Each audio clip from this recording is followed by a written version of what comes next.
Welcome to Wisdom Talk Radio, a collaborative community of explorers in conscious living.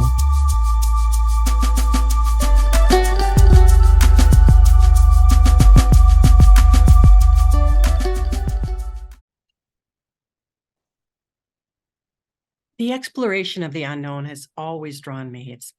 I've always said that because it's like the thing that has taken me down paths, down roads that I never would have gone had I not wanted to know what was along the way, what was at the end of it.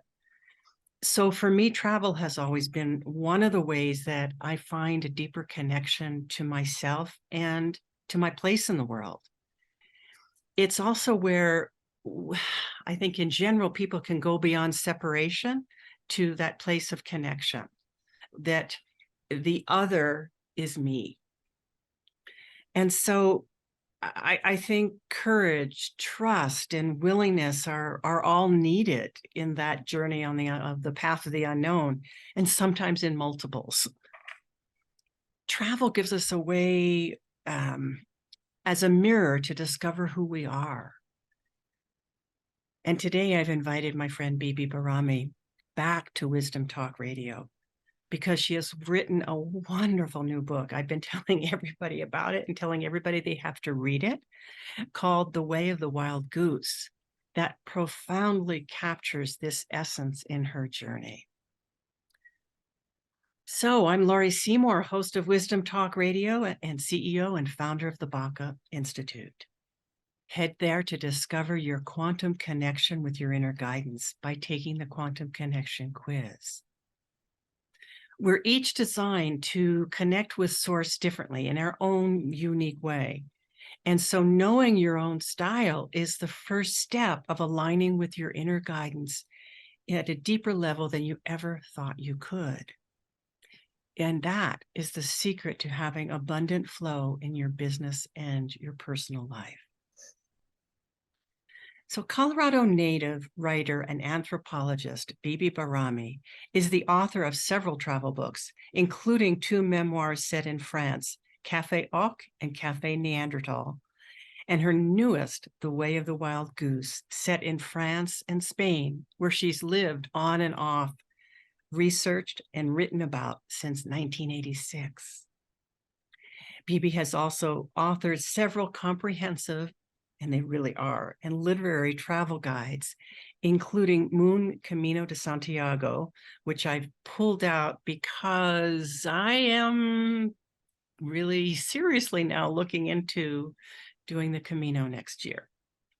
She's also written The Spiritual Traveler Spain and Historic Walking Guides Madrid. Her essays and articles appear in BBC Travel, Wine Enthusiast, Archaeology, The Bark, the Pennsylvania Gazette, Photos.com, Bon Vivant, and Perceptive Travel, among other publications.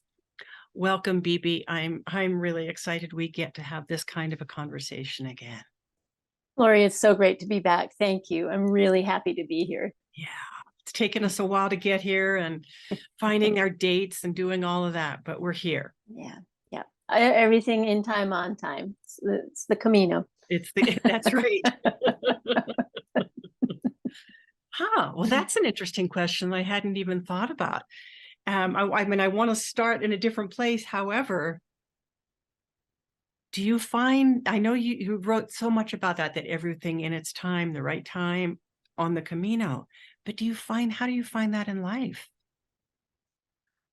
I find it, thanks to the Camino, having learned it on the Camino and how well it works, that it, just by applying the same openness and trust, that you can really clarify what's important to you and work toward that direction, but not force fit it. And it's the not force fitting it that lets the right timing come into play. So you're already in action, you're already doing something toward that, but it'll have its own sort of dynamic of, when the doors open and when it feels the right time to jump right in. Okay, Yeah. just like that question, it just sort of came out of nowhere. Yeah, yeah. But I do want to, I mean, The Way of the Wild Goose is such a captivating and unusual title. And it's a theme that is so prevalent through the book in so many different ways, on a symbolic level, but also in a very real way. Tell us about that. I'd love, because that can help set the stage, I think. I'm so glad you asked this because it at first you're thinking, the goose? What does it have to do with the Camino, a spiritual journey, travel, any of that? Mhm. And surely that's also what I thought when I started hearing about the goose, or the goose footprint, that three-pronged shape.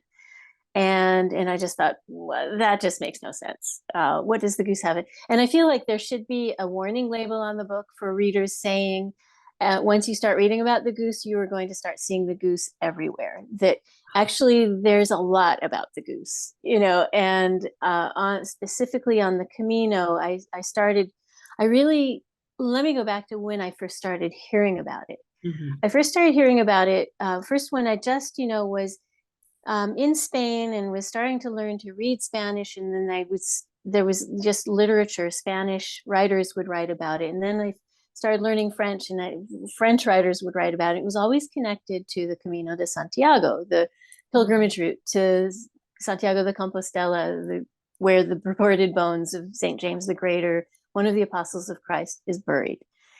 And I just thought, what does this have to do with that? And then I finally got to walk the Camino. And when I was the first time I was on the Camino Frances, walking the full through trek, I'd walked portions of it before, but this time it was the full through trek, was when I started really meeting pilgrims. And this is about 2 decades ago, more than 2 decades ago, Mhm. who were mostly from France and Spain. Again, with that literature, think of, where I first heard of the goose, saying that they were walking a spiritual path, not just the Christian spiritual path, but an esoteric initiatory path that maybe was even older, and that they were following signs. And one of the pilgrims, especially, who I met in Burgos, I said, what kinds of signs? And he said, well, we've got arrows and scallop shells, what we expect, as pilgrims on the Camino. But then there's also the footprint of the goose, or just the goose itself, or other signs in this area that just pop up to you that you think that's a sign, and you need to go and see what's behind it. Mhm. Why did it pop up then in that particular place?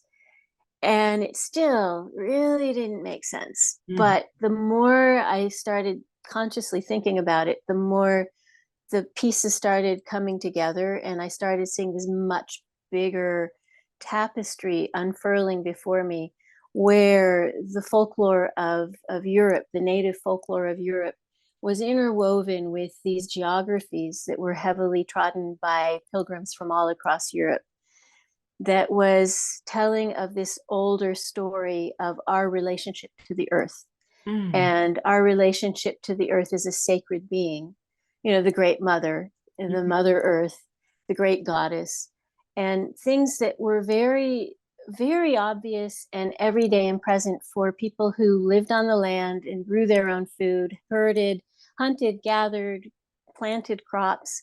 That there is this, you have to be in a reverential relationship with the earth if your whole livelihood and survival are based on it. But you also fall into reverential relationship with the earth when you spend that much time with your hands in the soil or with the animals, and you just see nature's rhythms. And as a lot of these writers that I started reading that were getting me more and more into the center of what does the goose represent, they were saying, this goose comes from a time when we understood the language of nature, when we spoke the language of the animals, when we spoke the language of the birds. And especially the language of the birds was repeated many times. This understanding of life around us, and its cadences, its seasons, its nature, not just human nature, but animal and plant nature. And the folklore also, I'm going all over the place because this stuff is all over the place, but Yeah. You're it painting does such a beautiful conge- picture.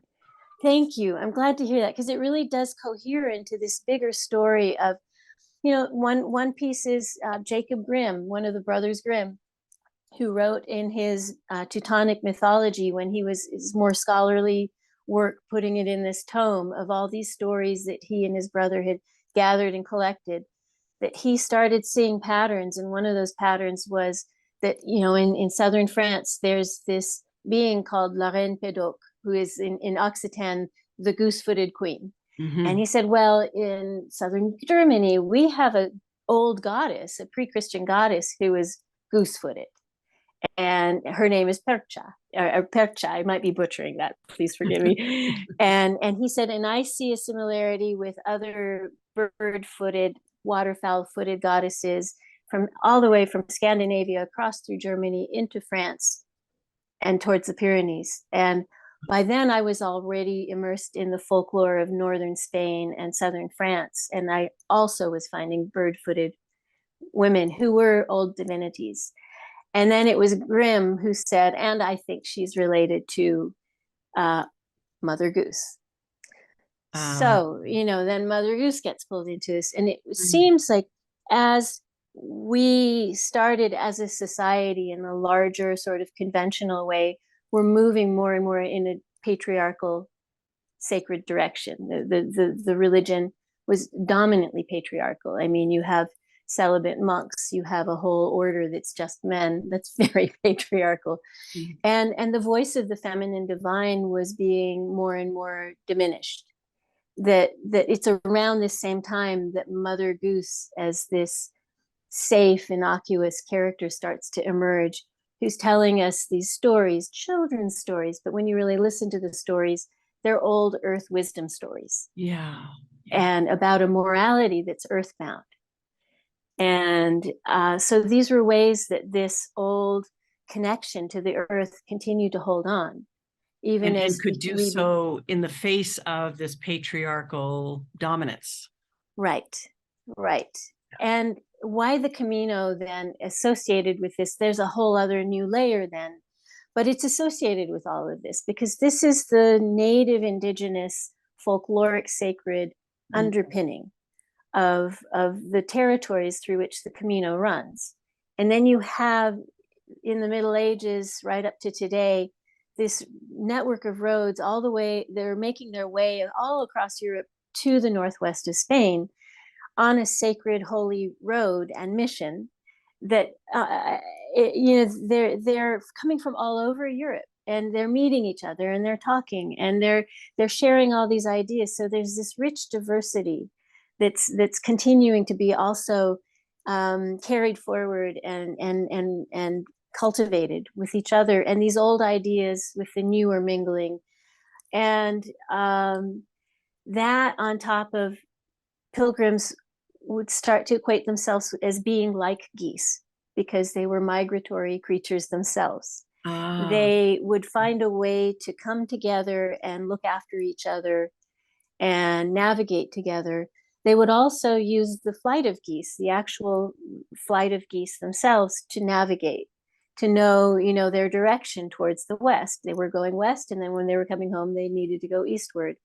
And the flight of geese in Europe is a traditional flight. For the longest time, geese come from, parts of Scandinavia, and they make this northeast to southwest flight across Western Europe towards the southwest corner of Iberia. And so if you know that, which you would if you were a herder, a planter, a hunter, a gatherer in the Middle Ages and earlier, you would know, okay, I know what direction they're going, I know what season it is, so I know my orientation as well. That was during the daytime. And by night, they would follow the stars. They would follow the Milky Way. And they knew how to read the constellations and the stars and navigate by night that way. So the Camino was known by the Middle Ages as the way of the wild geese, as well as the way of the Milky Way. Wow. Yeah. I think I talked in the beginning of, and I'm thinking about it in a different way. I talked in the beginning about that draw of the unknown, And the walking the Camino seems very much about that inner urge to walk, that inner urge to explore, to pilgrimage. I got to this past week in Mexico. There were every evening, and it happens for 12 evenings where we were, that there's a pilgrimage of people where from wherever they are, they're going towards the cathedral for the Blessed Virgin and around celebrating Guadalupe. And so, it's music, it's singing, it's dancing, it's all kinds of things.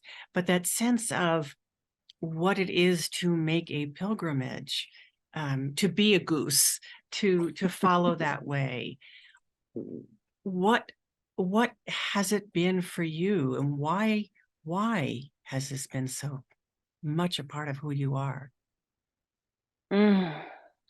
There's a lot of answers to that question because it's so central to my life. I mean, I now have made my life as a Camino expert. I write on it and I journey to it as often as I can to stay in touch with it and see how it's changing and evolving. And I think I think I have very much the personality of an explorer who wants to know what's beyond the next hill, and and I've also discovered there's a real magic to taking a risk, to step out of your comfort zone and to leave your front door and your familiar environment and go out there and find out what it's like. Because what it's like out there, no matter what image I have of a place because of what I've heard about it, it's a completely different place once I land and I get immersed into it. And it's always far better. And, and especially think about places where we might have not so positive associations. Those places, if you actually go and immerse in them and meet the people and walk in the landscapes, you discover they're a lot better than any of our preconceived ideas. And then places where you have really positive associations with, it shows up and it shows you something entirely different and unexpected that is better in the sense of it's so real and it's so beautiful. And so I love going there and just finding out what is a place really like. And then I discovered that when we do that, and this is where I think pilgrimage comes into place and why I love pilgrimage. I mean, to me, I don't like traveling unless there's a pilgrimage element to it, because pilgrimage is like travel with a focused purpose that is bigger than ourselves. It's I mean, it's a curiosity about the world, but it's also, officially you're going to a holy site. Okay, so that's what I wanted to ask you. Pilgrimage is not necessarily you're going to go do a long walk.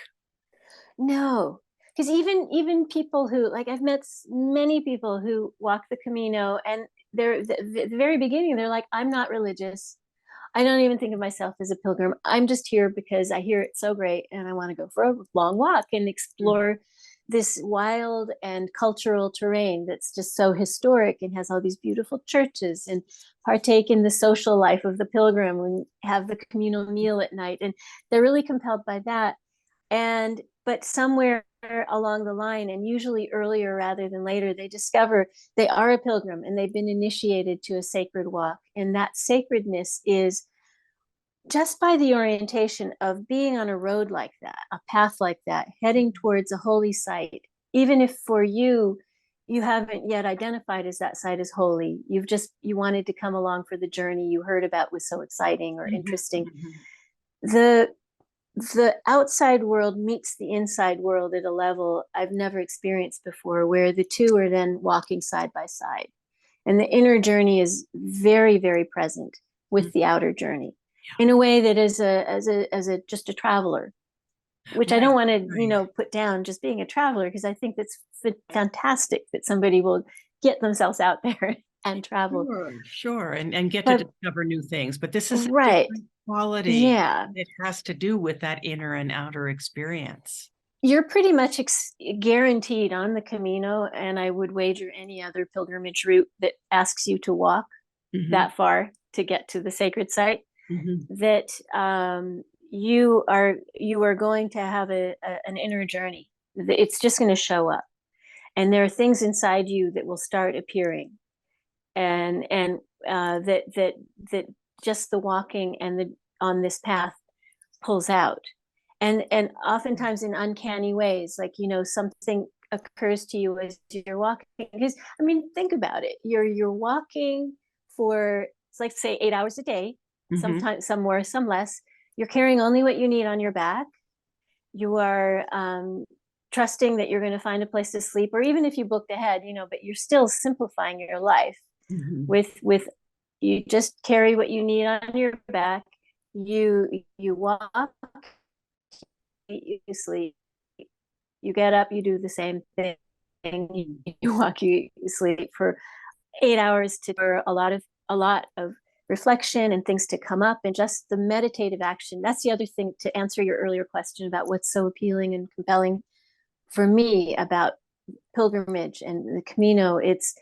I love meditation, but I'm not a good sit down meditator. As soon as I go on a walking meditation, I'm just it brings presence more immediately for me.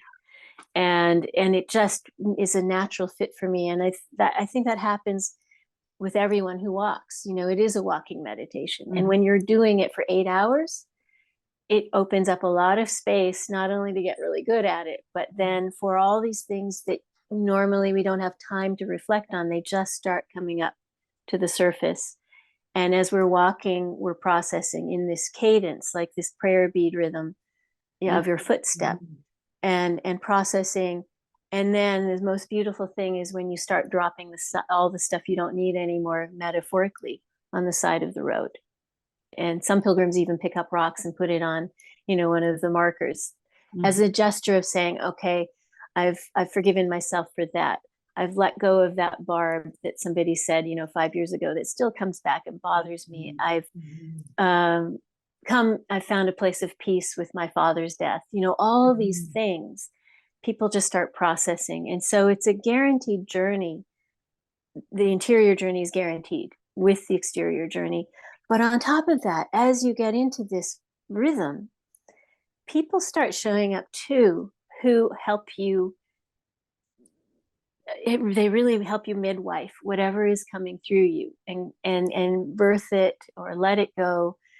And it's uncanny, the synchronicities, the coincidences of who you wind up walking with when you're thinking about something that's just come up and you're processing.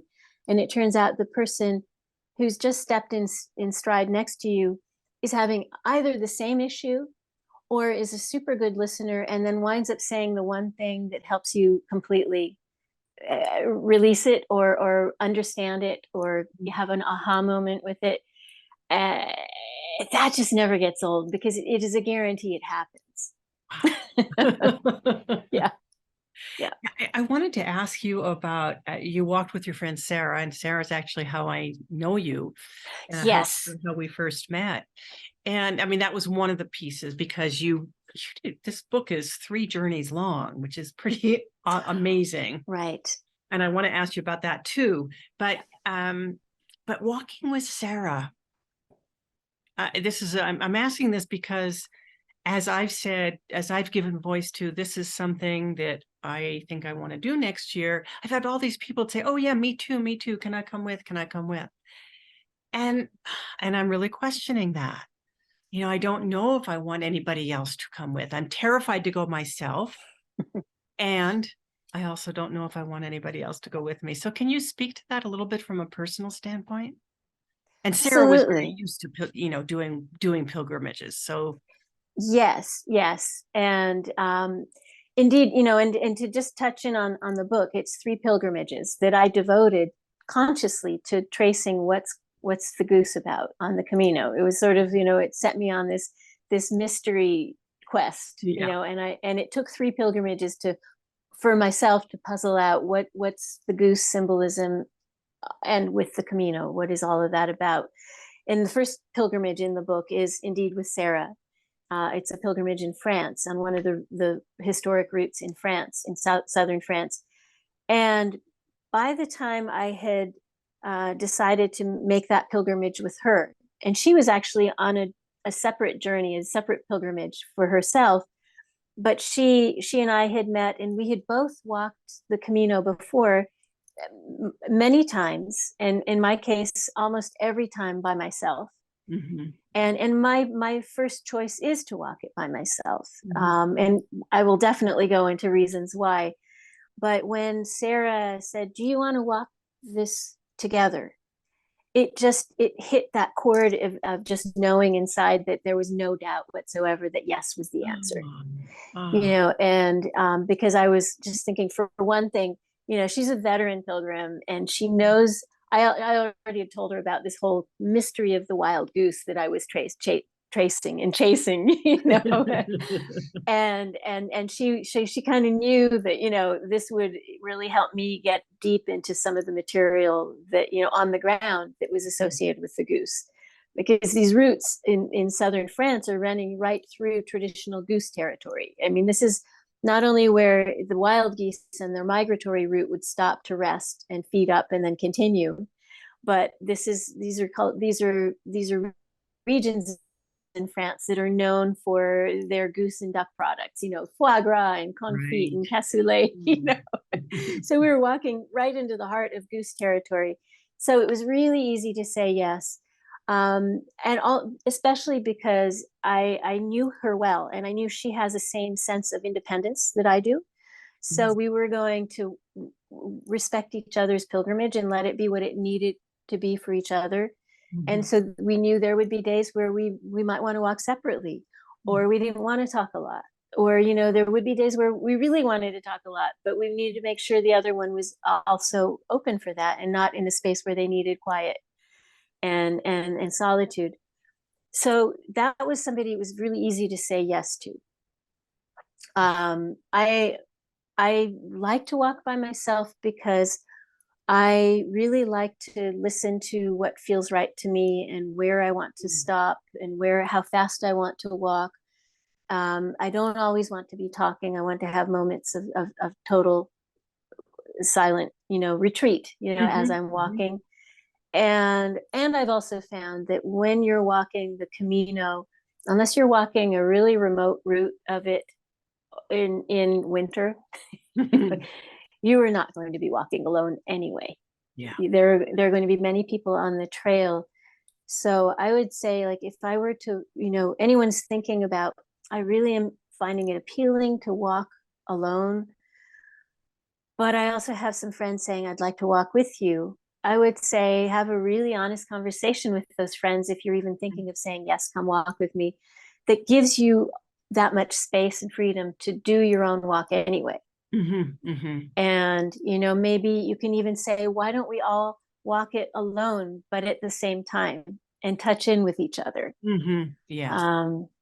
And have an agreement that we're going to be just really honest from the beginning, not wait for it to, kind of fester. But from the very beginning, say, right now I need my space, or right now I'm finding, now that we're on the ground after all those months of planning, I'm finding that this next week, I actually really do want to walk by myself, and, let's just, send each other emails at the end of each day and see where we are, because they might later come back and say, oh my God, I'm so glad you did that. Otherwise, I wouldn't have had the courage to just. And to that, everyone, even right before any pilgrimage starts, I'm a bunch of nerves. Yeah. Even though I've done this before, I'm nervous about everything, landing, everything unfolding, but as soon as you land, it just starts into motion, and exactly what to do, and you're in a good place, and there's so much support there. So I think it's also just really empowering to walk alone. Whether you're male or female, it's incredibly empowering. But if you're female, it's empowering in ways that are I think even more expansive, because you just find that you can be in the wild by yourself with your backpack, and it's totally supported and wonderful. Wow. Thank you. That's that's helpful, and I think it's good for the audience to hear what's possible. Yeah. Because it feels like, and I've read several of your books, so it always feels like your commitment to that inner listening is vital. It's more like it's an essential part of who you are. Yeah. Yeah. Pilgrimage teaches too. Yeah. And also the way of the wild goose taught me that is, How? I started pursuing this medieval mystery, really, the association of the goose and its symbolism on the routes of the Camino, with this sort of intellectual curiosity, because it kept coming up, and I was like, well, I'm wondering what it is. And then I started finding geese and ducks engraved on churches from the 11th and 12th century, and then the folklore. And so it was this rich coming together of all these intellectual pieces, The anthropologist in you. right. And I was just like, so it's like, okay, so I'm just going to keep pursuing it, and this is what it's about.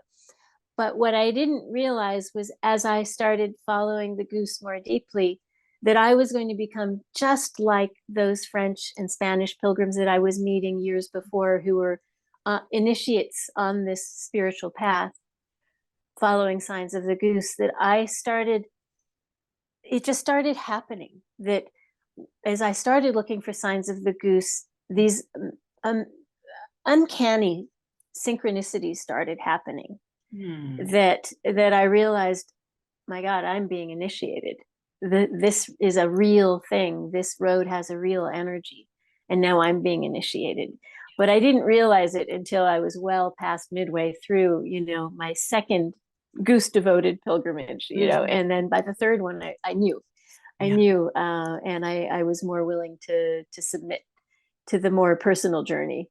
And that's a part of the book too. It's just like, going from this, just I'm a detective on the road looking for the goose, the symbolism of the goose, to becoming from it, just completely turning things up on my head, and just saying, yeah, okay, this is all really good, but now you're going in. You're really going in. We're taking you in. And I realized there is something very real and powerful that these prior pilgrims were telling me about. And they all said, there was a point where they couldn't tell me anymore. They're like, you can only know by doing it. And then I started seeing what exactly they meant. And you really can't. There are things that you will only know by doing it. Yeah. And then the next piece of that, having been through a number of initiations myself, what I'm so aware of always is that we really don't know what that even means. Not only the experience of it, it's always a unique experience, but until we get back into our life, our so-called regular life, and to see, oh, how have I changed? Who am I now?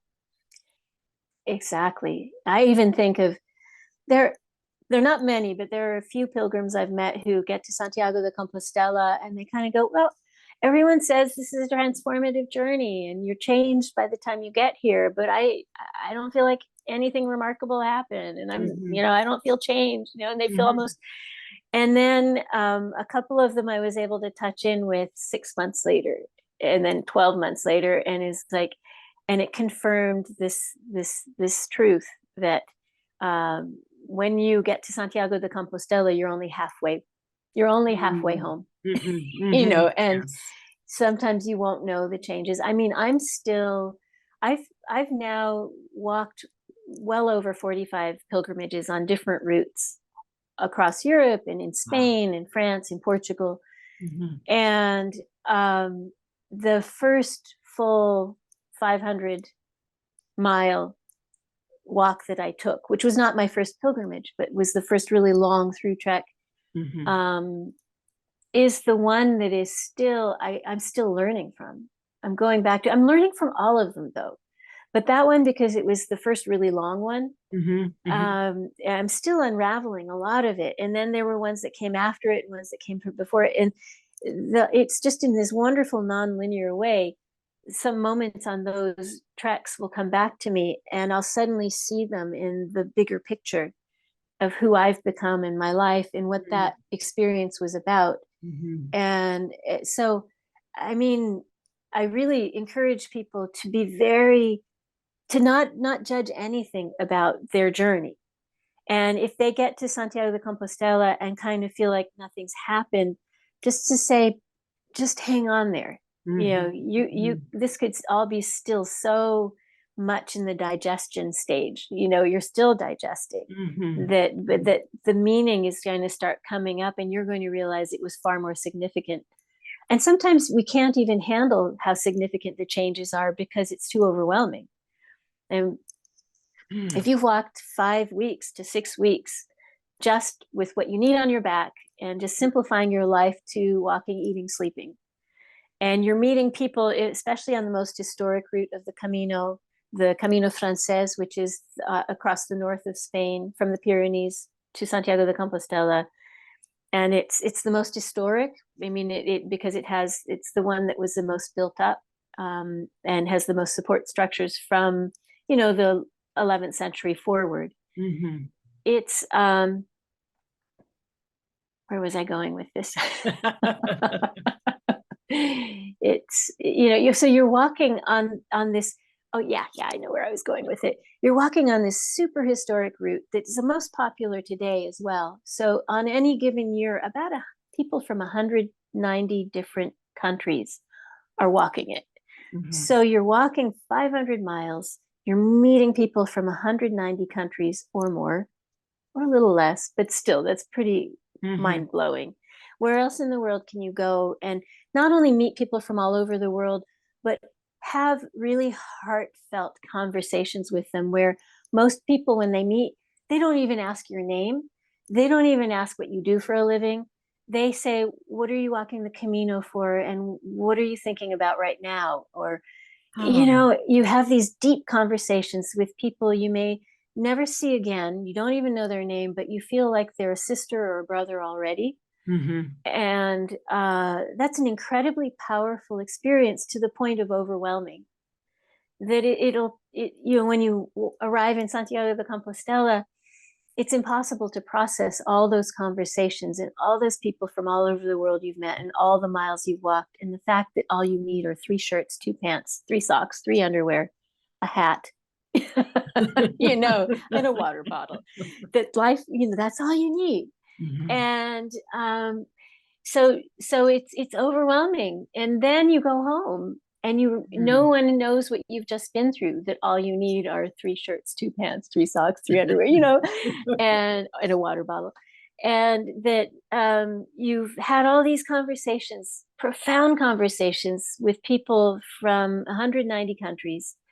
And they've gotten more at the root of who you are than most people in your day-to-day life back home ever inquire about, even, and so that's when the changes can really start happening, going back home and then processing all of these experiences. And I still hear from people that they're saying, I'm still, gaining new insights and gifts from the pilgrimage I took in 2004, and it's And that's, earlier you said something about that you will continue to go back to the Camino and to see what's changed. And really, it's what I hear is whether there's something that's changed in the Camino is really irrelevant. It's about your own changes, and you're getting to see your own changes as you do another time on the Camino.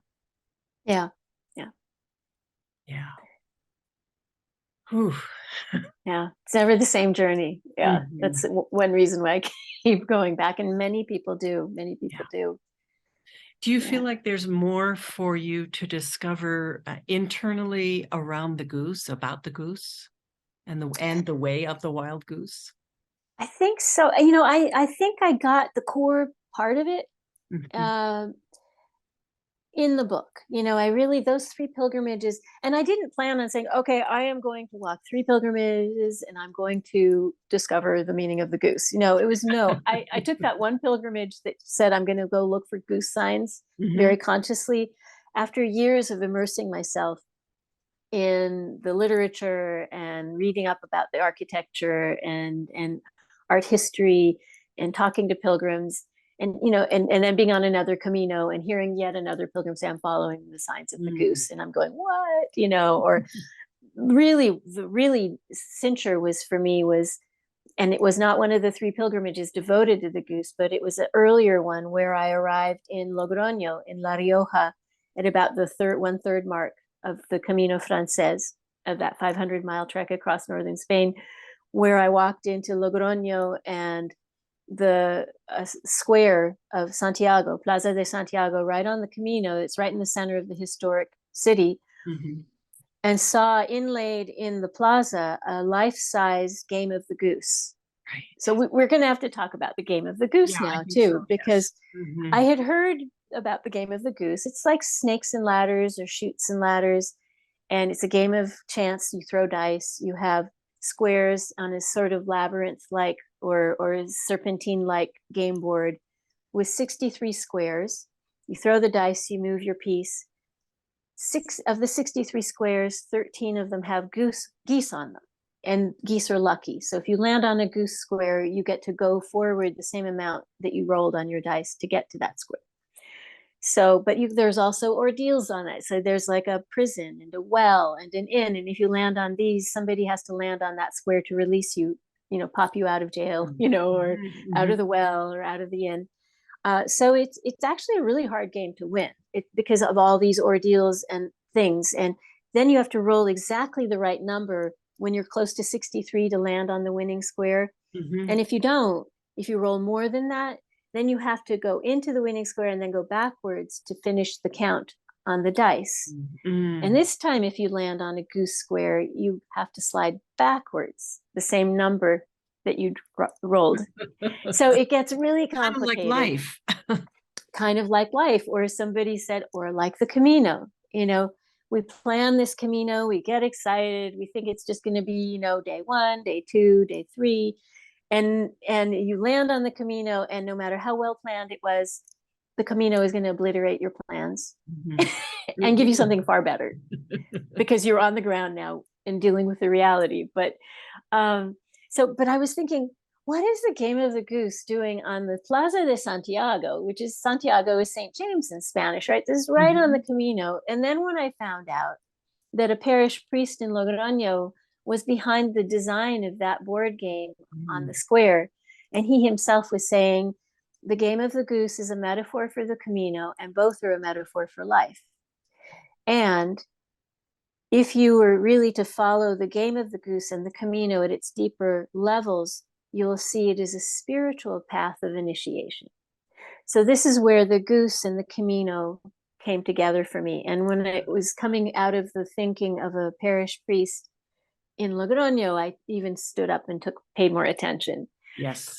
And so that was the really pivotal moment. But that was even before these 3 pilgrimages that I had devoted to saying, okay, the goose keeps coming up. I need to really just pay attention and look for signs of the goose myself. And the first was that pilgrimage with Sarah in France. And then the other 2 were solo pilgrimages, both on the Camino Frances, starting in France and then crossing into Spain and going to Santiago de Compostela. And to really realize, and I didn't say I was going to do these 3 when I set out, but after the first one, I realized I was only just uncovering the beginnings.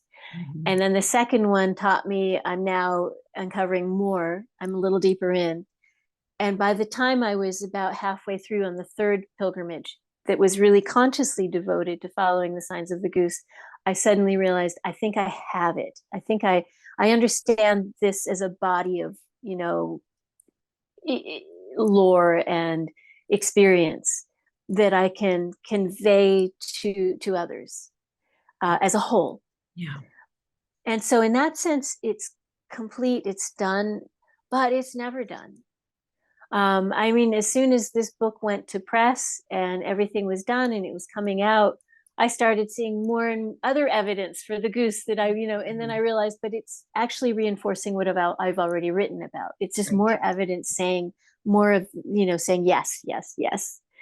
And like any path of initiation, that is the beginning, that is the crossing of the threshold into that next moment, into what's next, into what's what it is next that you need to embark upon.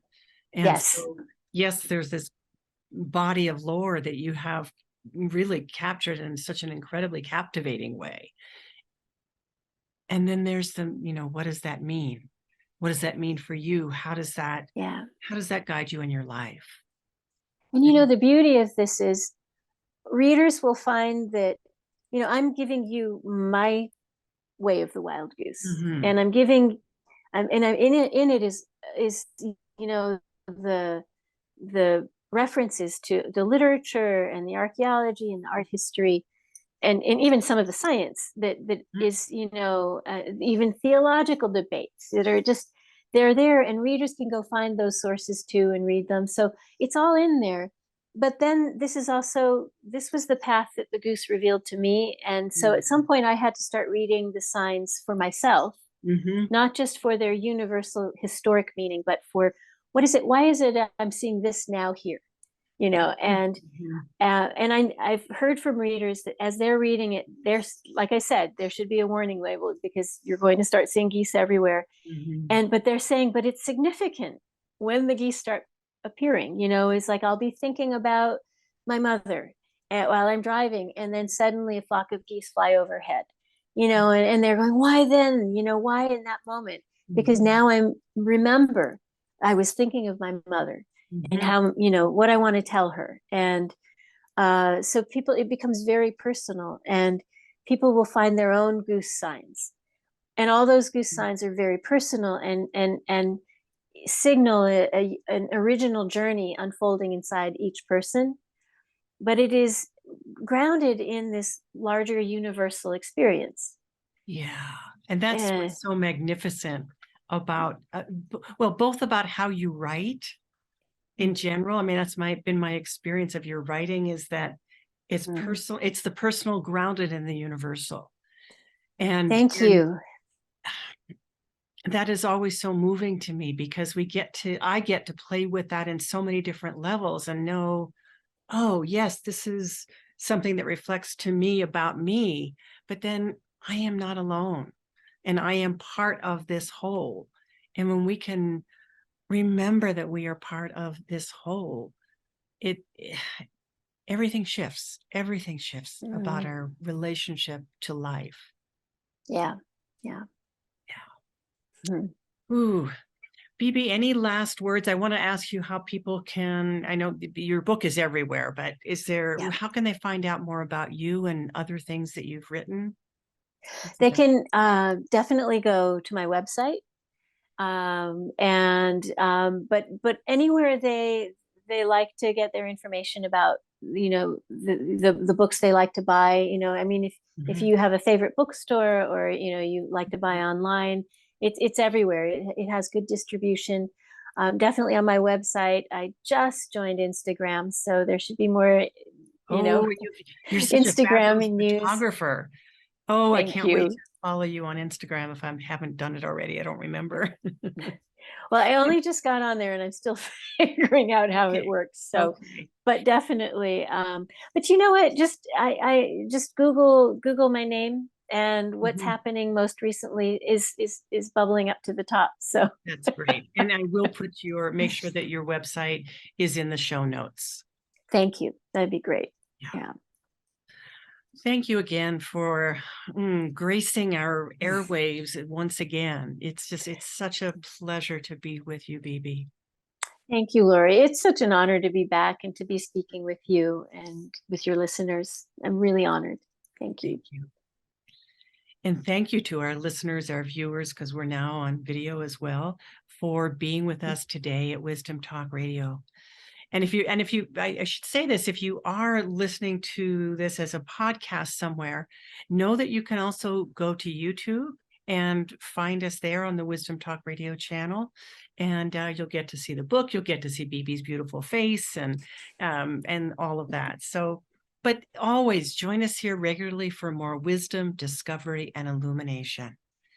And if you've enjoyed listening today, leave us a review. Because when you leave us a review, first of all, we thank you, but it helps more people discover this kind of transformative wisdom And that also really changes the world. For more also about deepening your own inner connection with your inner guidance, take the Quantum Connection quiz right now.